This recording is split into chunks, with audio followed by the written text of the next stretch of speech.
Hello and welcome to the HistoryNetwork.org podcast. First of all, thank you to Thomas T, a new patron of ours, helping to make this podcast possible.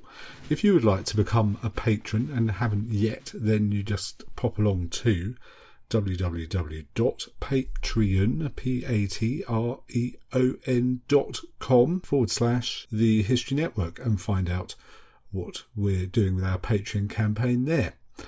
If you become a patron, I will happily, as I have with Thomas T this week, give you a little mention at the start of the podcast. And also, should you not want to mention, just let me know and I will not mention you. However, whether you're mentioned or not, we are extremely grateful to all our patrons. And I must say that if at some junctures and points during this podcast you can hear the dulcet screaming of a 20-month-old, then I do apologise for that, but youngest son is having a bit of a tantrum day today, and I have to get this recorded nonetheless, and despite the studio setup I have, it's no match for the lungs of a screaming 20-month-old. The HistoryNetwork.org podcast, Season 28, Episode 6, Lieutenant General Sir Geoffrey Amherst and the Conquest of New France.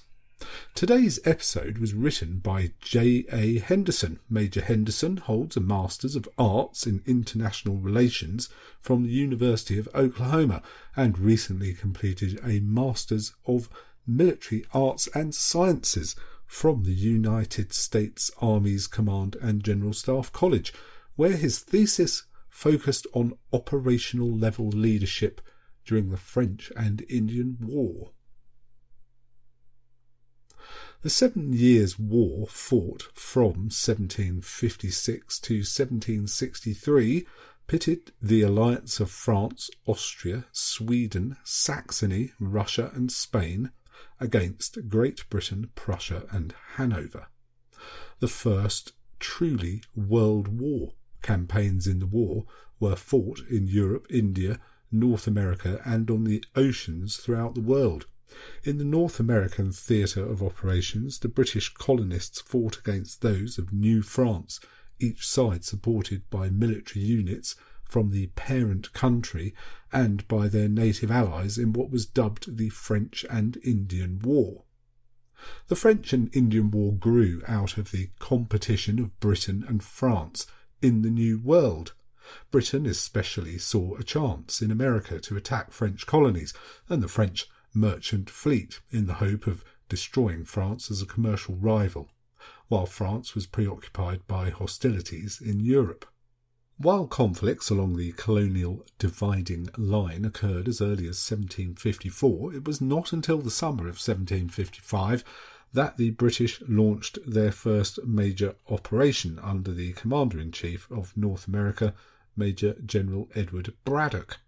Braddock's objective was to capture the French Fort Duquesne, modern-day downtown Pittsburgh, but he was defeated on July 9, 1755 at the Battle of Monongahela.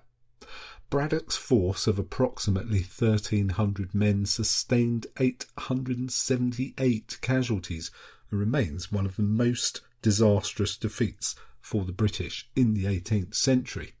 For more information on the Braddock expedition, have a listen to the first episode of Season 25. French dominance on the battlefield continued through 1755 and 1756, with French General Louis-Joseph de Montcalm routing British forces in Canada, Massachusetts, New York and Pennsylvania. Frustrated with the continued failure, British Secretary of State William Pitt made a major commitment to the war in 1757, which included both a change of strategy and a massive increase in British forces sent to the colonies and recruitments from colonial militias. By 1758, the British had 50,000 soldiers in North America, equal to the entire population of New France. A key part of Pitt's new strategy was to attack deep into New France in what was dubbed the Canadian Expedition.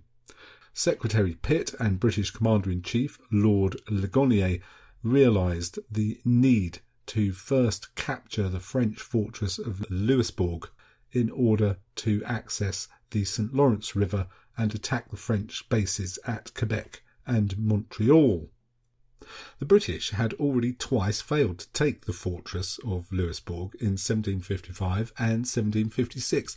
Pitt selected Major General Geoffrey Amherst for this critical Canadian command. Born in 1717, Amherst joined the Grenadier Guards at the age of 18 in 1735 and saw his first action in the War of Austrian Succession, rising through the ranks under the tutelage of the now Commander-in-Chief Lord Ligonier. Amherst was promoted to colonel in 1756, serving in both Hanover and southern England during the 7 Years' War. The appointment to command the Canadian expedition was remarkable, not merely because Amherst was very junior in the army, but because all his experience up to this point was as a staff officer, and he had never commanded troops in action. But with the support of Pitt and Ligonier, Amherst sailed for America on March the 16th, 1758. Assembling his forces and moving them to Louisbourg took Amherst the rest of the spring, and on June the 8th, 1758, Amherst launched his assault on the fortress using a flotilla of large boats. The British erected siege works, and fighting continued on both land and sea for the next 48 days until the French finally capitulated on July the 26th, 1758. Amherst's conduct of the siege was marked by the thoroughness and the deliberation that became his trademarks. Amherst soon after heard of the defeat of Major General James Abercrombie, the Commander-in-Chief of the British Army in North America, at Fort Carillon, the future Fort Ticonderoga, on July the 8th, and began preparing his forces to move to reinforce Abercrombie. On November the 9th, however, Amherst learnt that Abercrombie's defeat had led to that general's recall, while his own success at Louisbourg had made him the new Commander-in-Chief of the British Army in North America. Pitt recognised in Amherst an able administrator who knew how to follow orders as well as give them, a man whom the colonials could trust and to whom Pitt could entrust the conquest of Canada. Amherst moved his headquarters to New York, where he spent the winter making plans and logistical arrangements for the upcoming campaign of 1759. Pitt sent detailed instructions to Amherst on how to proceed with the 1759 invasion of New France. Amherst wholeheartedly approved of his mission, writing that it was necessary to lay the axe to the root, and there are but two roads to get to it, one up the river St. Lawrence to Quebec, and the other to Fort Carillon and Montreal. We must go both to be sure of prospering in one, and whichever of the two succeeds, the business is done. The plan called for a three-pronged attack. Amherst would command 11,000 regular and provincial troops and invade Canada by way of Lake Champlain and refortify the south end of Lake George. Brigadier John Prideaux would command 5,000 troops to re-establish an advanced post at the site of Fort Oswego and capture Fort Niagara, and Major General James Wolfe, who distinguished himself while serving under Amherst at Louisbourg, would capture the fortress city of Quebec via the St. Lawrence River. For the 1759 campaign, the Marquis de Montcalm, who was responsible for the French defence of Canada, decided to focus French manpower on defending the core territory of Canada, Montreal, Quebec, and the St. Lawrence River Valley. He was not optimistic of the French chances, though, writing that, "Unless we have unexpected luck or stage a diversion elsewhere within North America, Canada will fall during the coming campaign season. The English have 60,000 men. We have 11,000. Prideaux and his army were the first of the three columns to begin their march in May of 1759. Prideaux's objective was to take Fort Niagara in order to control the critical portage to Lake Erie and break France's stronghold to the west. There could be no better indication of dramatic shift in the North American balance of power in 1759 than the fact that Prideaux's troops were joined by 1,000 Iroquois warriors, a native tribe allied with the French in previous campaigns. Fort Niagara's French commandant was a 47-year-old regular captain named Pierre Pouchot. An experienced military engineer, Pouchot had greatly improved the post's defences over the winter and spring. When the British arrived on July the 6th, they faced the only fort in the North American interior that was protected by extensive European-style earthen outworks, but the French had fewer than 500 men and 100 Indians to defend it. The British opened their siege on July the 10th, and it was immediately clear that the garrison's only hope lay in the arrival of a relief force from the nearby Fort Machault. Pouchot's appeal for help reached Captain Le Marchand de Lignery at Fort Machault on July the 12th. The British learnt of the French approach well in advance and constructed a breastwork across the road about 2 miles south of Fort Niagara. Lignery, advancing without taking normal precautions against ambush, marched right into the prepared trap. In the ensuing Battle of La Belle Famille on July 24, 1759, the French were caught in the open by the first British volley, and when the French flinched before the deadly fire, the British attacked with the bayonet. The French began a panicked retreat, receiving significant casualties, including Lignery, who was mortally wounded. Pouchot, his last hope gone, surrendered Fort Niagara on July 25th. Unfortunately, Prideaux did not live to see the capitulation, having been killed the week prior in an accidental cannon discharge. Sir William Johnson, Prideaux's replacement, began to fortify his position and forced Montcalm to weaken his army at Quebec by sending troops west. No French general would ever again persuade the native tribes of the Great Lakes to send warriors to Canada's aid. For the first time in its history, New France would face its enemies alone. Commanding the second of Amherst's three forces, Major General James Wolfe set out from Louisbourg on June the 4th, establishing a fortified camp near his objective of Quebec City on the 27th of June, 1759. By the middle of July, the British occupied positions across from Quebec on the southern bank of the St. Lawrence River and on the northern shore about 13 kilometres from the city. Wolfe's strategy over the summer was to bring the French to battle, but the French, under the leadership of Montcalm, refused to be pried from the fortress city. The British made 2 attempts in July and August to land troops in force on the north shore, but were blocked by the extensive French defensive works. Desperate to take the city before the winter ice made the river impassable, in the early morning of September the 13th, 1759, Wolfe landed a force near the city at the base of a high cliff deemed impassable by the French. By the time the sun rose, the British had assembled a force of 4,500 men adjacent to the city on the plains of Abraham. Montcalm, fearing a siege if the British had a chance to entrench, decided to attack quickly with his force while they were fairly evenly matched. Both Montcalm and Wolfe were killed in the Battle of the Plains of Abraham, but the British held the field. For more information on the Battle of the Plains of Abraham, have a listen to Season 9, Episode 10. Command of the British forces now fell to Brigadier General George Townshend, who accepted the surrender of the city on September the 18th, 1759.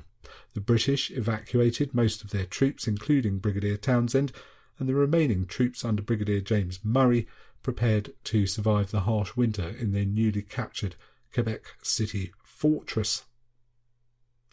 Amherst's own advance north began slowly.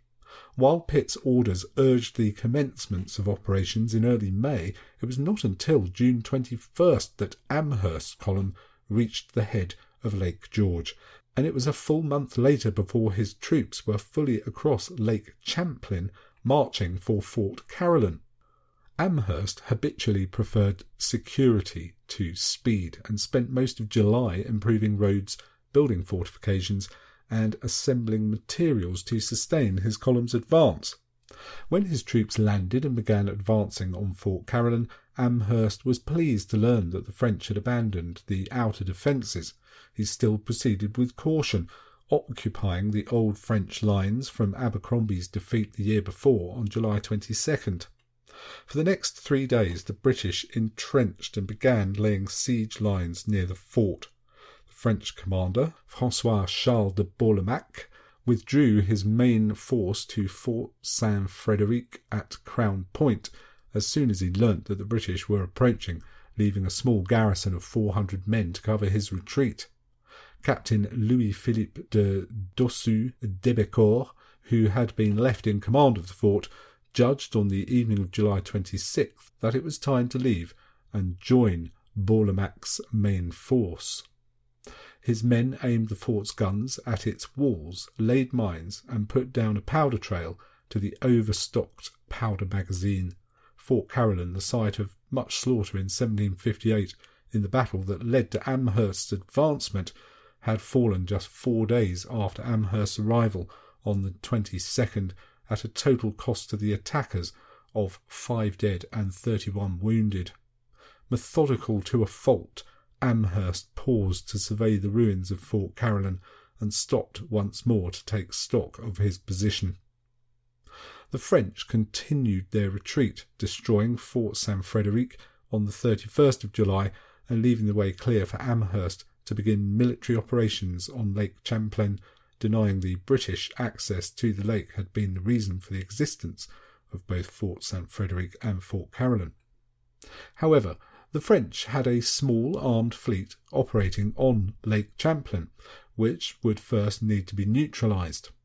Amherst worried that Bourlamaque's retreat might be leading him into a trap, so he spent August and September overseeing the construction of a small navy, building a new fort at Crown Point, and improving his supply roads to the area from New England. Amherst additionally had little knowledge of the progress of either Prideaux's and Wolfe's forces, and his cautious nature led him to suspect the worst. Amherst learnt of Prideaux's death and Niagara's fall on Saturday night, August 4th, while taking possession of Fort Saint-Frédéric at Crown Point. On October the 11th, Amherst's army began to move north on Lake Champlain to attack Bourlamaque's position and press on towards Montreal, but Amherst still had heard nothing of Wolfe since the beginning of July. Finally, on October the 18th, Amherst heard of the fall of Quebec the month before. He wrote in his journal, "This will of course bring the whole French army to Montreal, so that I shall decline my intended operations and get back to Crown Point." With the appearance of winter and the expiration of provincial militia enlistments imminent, Amherst called off his invasion, dismissed his militia forces, and returned the army to winter quarters. It was evident that another year's campaign would be necessary, and the conquest of Canada must wait until 1760. As in 1759, the winter and spring of 1760 were devoted to logistic planning and preparation for the conquest of Canada. Amherst received Pitt's instructions on February the 20th, 1760, indicating the capture of Montreal as the great and essential object. Amherst again planned a three-pronged strategy to accomplish his goal. The French would thus be obliged to divide their limited forces and would be denied any possibility of retreat into the interior such as they had made after the Battle of the Plains of Abraham. He would personally lead the main army of 12,000 men from Albany to Oswego, and then down the St. Lawrence River to Montreal. If the Canadians and French were to try and escape westward, they would find their route blocked by overwhelming force. A second army, numbering around 3,500 redcoats and provincials, would advance under the command of Acting Brigadier General William Haviland along the Champlain corridor from Crown Point, taking two key forts along its route to Montreal. The third force, under Brigadier General James Murray, would ascend the St. Lawrence by ship from Quebec. All three forces were to converge, if possible, simultaneously on Montreal, where they would trap the last defenders of New France. Amherst's bold plan called for a degree of strategic coordination never before seen in America. On August 10th, 1760, Amherst began the movement against Montreal from Oswego. His first objective was capturing Fort Lévis, defended once again by French Captain Pierre Pouchot. Amherst formally besieged the fort and battered it into surrender on August 25th. The advance on Montreal now continued, and for all intents and purposes, French resistance had ended. Amherst's column was impeded less by force of arms than by the necessity of taking oaths of allegiance from the habitants and deserters who poured into his camps to surrender. The most valuable component of Amherst's army was the one that Amherst most despised and distrusted, the 700 Iroquois warriors who had accompanied him from Oswego. He failed to grasp the Indians' true significance. Wherever his army appeared, the mere presence of the Iroquois and their testimony to the benefits of alliance with the British gave enough weight to officers of amnesty and trade to procure not only peace but active support for the invaders against the French. Through the whole of Amherst's expedition, therefore, the very Indian villages that had always furnished New France with its most loyal auxiliaries actually expedited the British advance. On August 6th, Amherst's huge force landed on the island of Montreal and encamped before the city. Haviland's army arrived on August 28th and was now on the south shore of the St. Lawrence, opposite Montreal. Murray, commanding the smallest of the three forces, had moved upriver without meeting serious opposition and was in position himself just below the city on July 24th. The French defenders of Montreal were in an impossible situation. The Canadian militia had virtually all deserted, and while the French army had shrunk to little more than 2,000 men, the British forces amounted to almost 17,000. At 8 o'clock on Sunday, September 7th, 1760, a French emissary rode up to Amherst's headquarters under a flag of truce. He had come from Governor-General Vaudreuil with instructions to propose an armistice until it could be ascertained whether peace had already been concluded in Europe. Amherst replied, in fluent, disdainful French, that he was come to take Canada and he did not intend to take anything less. If the French wished to propose terms of capitulation, Amherst would honour a ceasefire until noon. In the meantime, British forces would continue to land on the island and prepare to lay siege. Promptly at noon, Vaudreuil sent back a long, elaborate list of articles for the surrender of the colony. These articles dealt with everything from the disposition of French and colonial troops, protections for those colonists who might choose to remain in Canada, and religious freedoms for the Catholic French. Amherst agreed to a surprising number of these conditions, and with respect to the future of the civil population of Canada, he agreed to every provision that did not obviously impair British sovereignty. Indeed, Amherst intended to be a magnanimous victor in every respect except one, as at Louisbourg he refused the French the honours of war on the ground of the atrocities committed by their Indian allies. He was determined to punish the infamous part the troops of France had acted in exciting the savages to perpetrate the most horrid and unheard of barbarities in the whole progress of the war.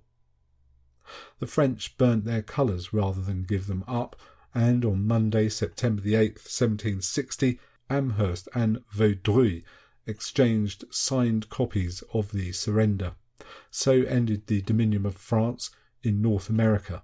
Amherst, now the conqueror of Canada and always the professional soldier, allowed himself only a single sentence of self-congratulation on the occasion of the conquest.